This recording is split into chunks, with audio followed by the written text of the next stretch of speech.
Hello, Glen Ellen Public Library. Thank you for attending today's virtual performance of A Different Way of Thinking. Your presenter today is a full-time professional magician and autistic self-advocate from Louisville, Kentucky, who loves to combine magic, comedy, and storytelling to share what living with autism is like for him, in hopes of showing people that differences are nothing to be scared of, but simply a different way of thinking. He shared the show all over the country at 15 different U.S. Fringe Theater Festivals, including Elgin's in 2017, not too far from your library. He's also been at Magic Inc. Magic Shop in Chicago and at libraries within the area like Forest Parks, like McKenna's, and like many others. And he's received the Rising Star of Magic Award from none other than the Society of American Magicians. So, would y'all please put your virtual hands together for none other than Cody Clark. Hello there, everybody. My name is Cody Clark, and I'm so glad you could find time in your day to watch A Different Way of Thinking. I'm happy to help show you all how autism makes me different and how it makes me not so different too. Because far too often, people's first perceptions of autism tend to be a bit too black and white for my tastes. People think we're either geniuses or failures. People think we're nonverbal or walking dictionaries who won't shut up. People think we're cold and unemotional or having meltdowns at Walmart. There's not much in between.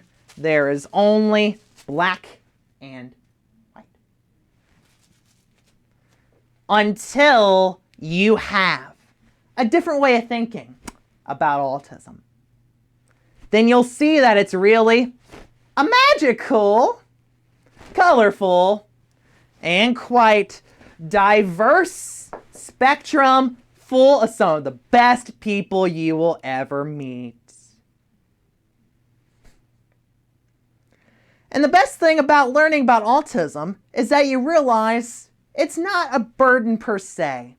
It's not a difficulty in and of itself, but it's simply a different way of thinking caused by the fact that we have different neurological wirings than most people. So if we look at the same things, we will see something very different from you all. And a lot of people think that's cool. At the same time though, that difference can be a bit challenging to learn about, as with any set of differences, because we're so stuck on what is normal. When you're used to what's normal, you think you know how things look and how they're supposed to act. So when something is different from the norm, it tends to stick out. It sticks out because it's different, and that difference can be odd, frightening, or scary, until it is explained. Yes, this difference happened because I had one of each color secretly hidden in my left hand like this. I did it before the show. I carefully hid both the colors, and I only ever showed you the red one because the yellow one is here. Yes, the red one is here, and the yellow one is here. And because the red one is here, and the yellow one is here, when I put the red one in and turn it into yellow, that used to be scary. But now it's been explained, so now you know it's because I have both a red one and a yellow one. So the next time I take the red one and turn it into yellow, that is no longer so scary. And it is the same with our differences. Learning about differences like autism can be a bit complex at first. It can be odd, frightening, or scary. But the more you learn about our differences, the less scary they become, and best of all, the more new friends you get to make too. Count me as your first autistic new friend because I am happy to share my story with you, starting back on June 22nd of 1993. That's when I was born to my loving parents, Andrew and Christy Clark, as a twin. You heard correctly, I am a twin. I got an older brother, Reese, and a twin sister, Kelsey. So imagine all the diapers my mom and dad had to change at one time. Some of you all don't even have to imagine that. Nothing, though, could prepare them for the day when, at 15 months young, I randomly quit responding to my name. My parents thought I had gone deaf, so they took me to the pediatrician, who confirmed that I was just exhibiting the first signs of autism. They were told to prep for the worst. They were told I'd probably be in assisted living all my life, that I'd never get married, have children, hold down a job, much less be a professional magician. But worst of all, they were told I'd probably never say, I love you to them. Which must have made them feel quite empty. But sometimes you do find hope in the most random of places, like, let's say, your newly diagnosed autistic son and his third birthday party. My parents were trying to figure out what to get me, and they were having a bit of a challenge with that because I was still nonverbal. Because I couldn't just tell them what I wanted, they weren't exactly sure what to do. They had to make an educated guess, and thankfully, they made a really good guess. The guess that is in fact the reason I am thriving with you all today.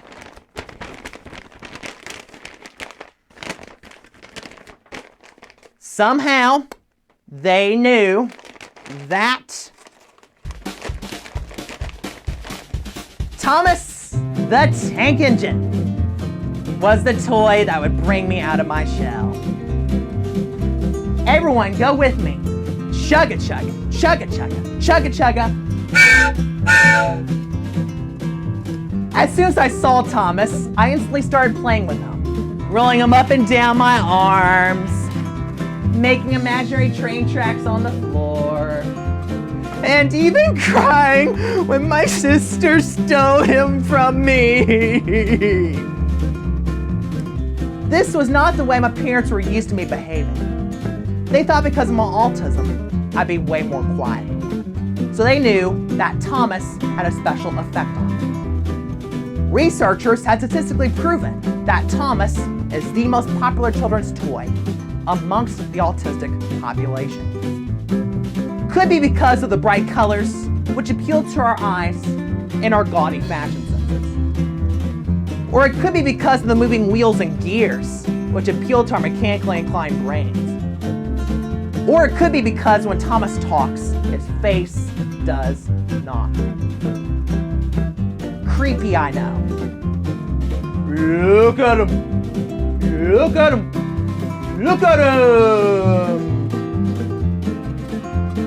Since children with autism struggle with facial recognition, recognizing when I smile means something different than a frown, Thomas's simplistic face and simple stories became a teaching tool.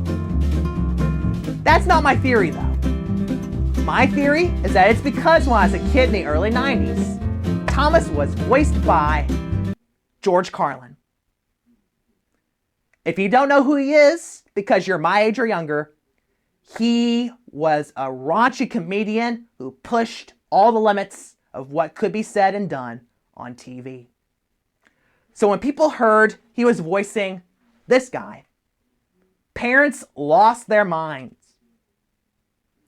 First time I heard George Carlin, I ran to my mom and was like, guess what 7 words Thomas taught me today? The 7 words you should never see on television. Most importantly though, through Thomas, my parents found hope that would reassure them I'd turn out okay. There were a lot of temper tantrums first though, since I'd be so focused on playing with Thomas that I would not budge for anything. When my parents would forcefully put Thomas up, I threw the hugest temper tantrums ever! Trust me, you do not want me to act those out further. The only thing that would stop a temper tantrum in its tracks was when my mom would call my meemaw and have her fix me. Ooey, gooey, Velveeta, mac and cheese. By a show of virtual hands, how many of y'all like Velveeta too? America! Velveeta is so American, even the people in the hipster part of town still eat it. It's only 49% real, which means technically it is mostly vegan. Since Meemaw knew this was a temper tantrum stopper, she'd always invite me to her kitchen counter and let me help her fix it. She let me pour the macaronis, let me chop up that cheese, and store everything up while I swung my hips to her old doo-wop records. Feel free to clap with me.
Best of all, I'll even show you real quick that these are the real, genuine deal.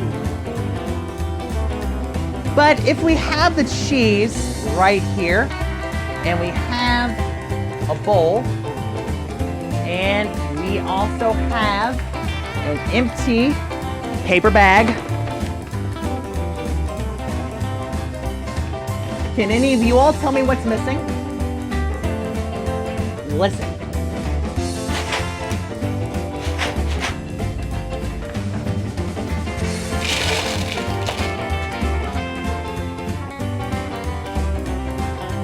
Everyone, a magical tribute to my meemaw. Aside from fixing me all this mac and cheese, my meemaw also took me to all my church sports games too. In Louisville, there is a big Catholic school sports tradition where generations upon generations of families competed against each other in every sport for all the trophies and bragging rights. I may not have known I was autistic at 5 years old, but I knew these muscles weren't very athletic. So I took the path of least resistance. Coach pitch baseball. I thought since I had 3 chances at bat, and my trusty Louisville Slugger that I would hit the ball out of the park every single time. I took the first ball and handed it to the pitcher. Took a swing. This one got hit. But it got hit right to the pitcher. I was so disappointed. But my coach pumped me up and told me that, Cody, you can do this. You can do this. Get back out there and try again. This one went past the pitcher. But it was still a line drive to second. I still had one more shot, though. One more chance at fame and glory. This one went so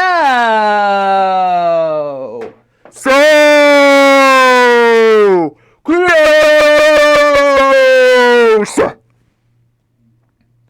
But just like the other two, this one also got caught.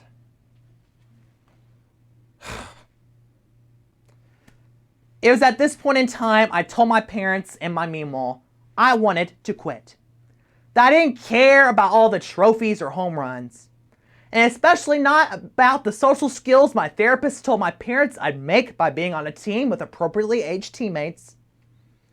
Yes, when you're a 5-year-old autistic, your life is already pathologized that much. I was tired of embarrassing myself out on the field week after week just to please them.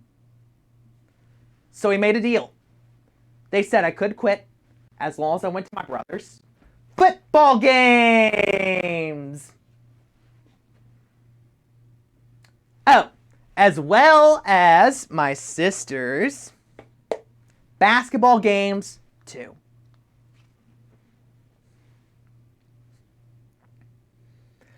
I was so relieved to not have to play sports anymore. But I didn't know what I was going to do in life. And I tried everything. Every sport. Every form of art. Even the video game karaoke revolution.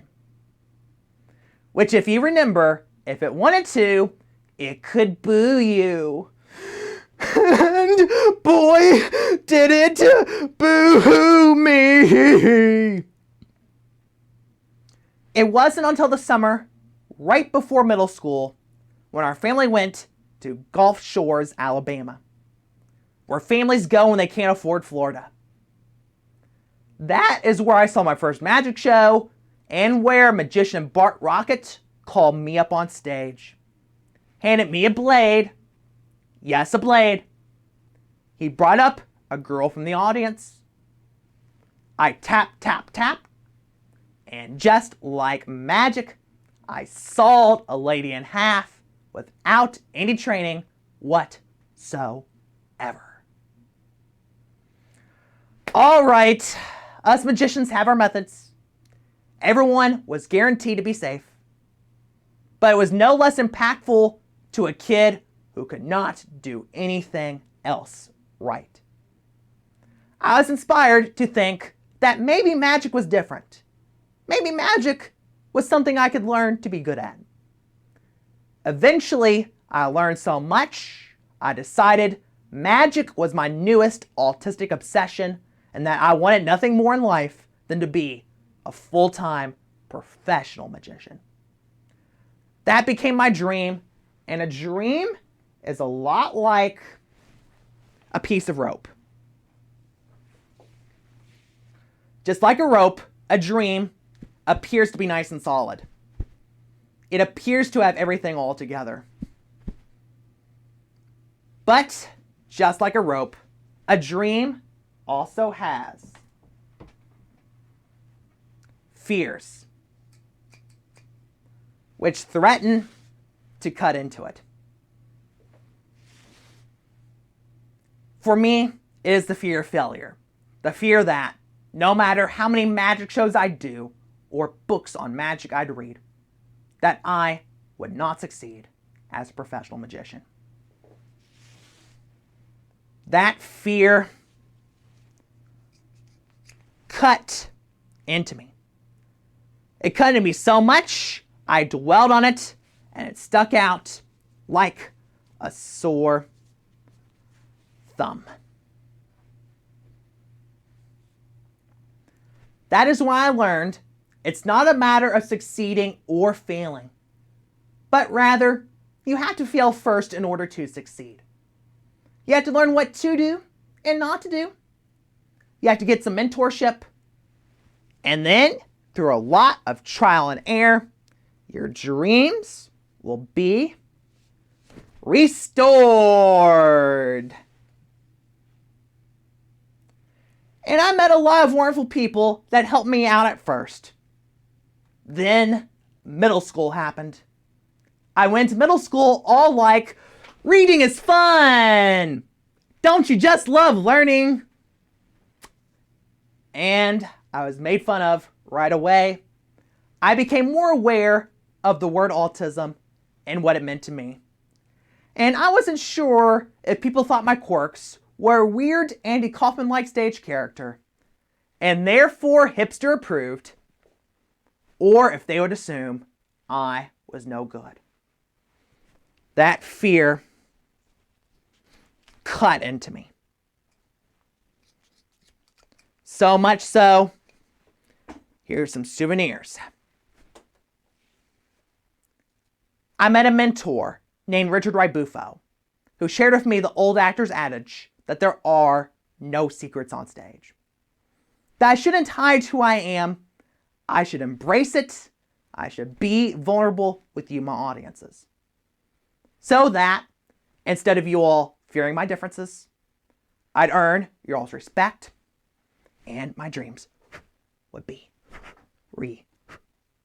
restored. I'd like to dedicate this last portion to you all. I want to help you all with your dreams and your fears right now. So I want you all to think of a dream you have. Think of something you really, really want to achieve. Raise your hand virtually if you have it. And trust me, I can see your hands. I'm a magician. I have my ways. Very good. Now let's flip that on its head. Let's think about your fears. Think about a roadblock or an obstacle that keeps you from taking the leap toward your dreams. Again, raise your virtual hand when you have one. Very good. I am going to cut away at everyone's dreams and fears one by one. All the fears are going to go away. Your dreams will be restored and your fears will be gone. Whether you watch this at its debut, whether you're watching it a year from now, or even 50 years from now, because it's still relevant, whether you're from Louisville, America, or around the world, all your fears have been cut out, and I've thought of all of you all. In they go. On a count of 3, your dreams will be restored and your fears will be gone. Ready? 1, 2, 3. Your dreams are restored and your fears are gone. Dreams restored, fears gone. Dreams restored, fears gone. Okay, my show's budget met its limit. But this also shows you how hard fear is to overcome. It tends to be very sticky because it thinks it's protecting you. It thinks it's keeping you safe. So it's a lot harder to just wish away, because if you wish it away, it comes back stronger. So what we need to do, everyone, take a moment and think about your fear a little bit more. Thank it for protecting you. Thank it for trying to keep you safe. Now imagine that dream you have, that thing that you value so much that you'll ignore your fear. Now walk around your fear and live your dreams.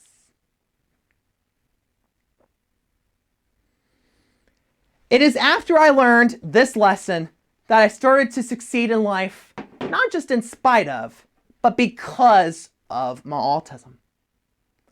Well, that and the fact that I've had a lot of good people in my life. Starting with my parents, who took my diagnosis in stride and make sure I had the resources possible. The support of my family, my friends, my teachers, my disability therapists, and my magic mentors all made a big difference too. I guess you could say I've had a lot of love in my life. But that doesn't mean life doesn't have its challenges. I've still had a lot of fear in my life.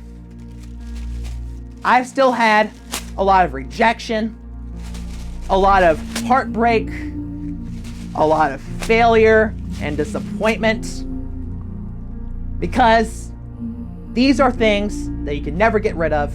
These are facts of life. And it is so tempting, though, to wish them away, to magic them away. There are some things in life, though, that magic just cannot fix. No matter how hard you try. It is so tempting to take these broken pieces, to take them and be so frustrated at them that you let them destroy you. What you should do instead, though, is take those pieces and turn them into something quite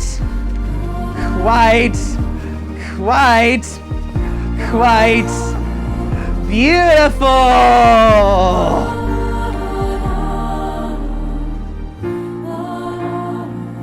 It is within the beauty of these broken pieces that I bring you a different way of thinking. Because people say that autism is literally a broken puzzle piece. Literally a broken puzzle piece. Here's the thing about puzzle pieces, though. Inside the puzzle, we're made to conform. Outside the puzzle, however, we can really stand out.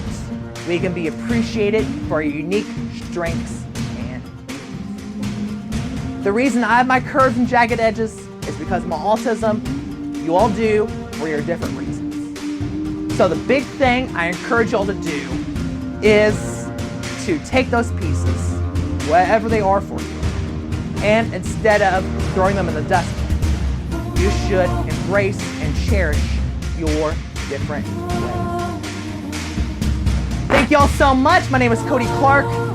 Thank you for letting me share my heart.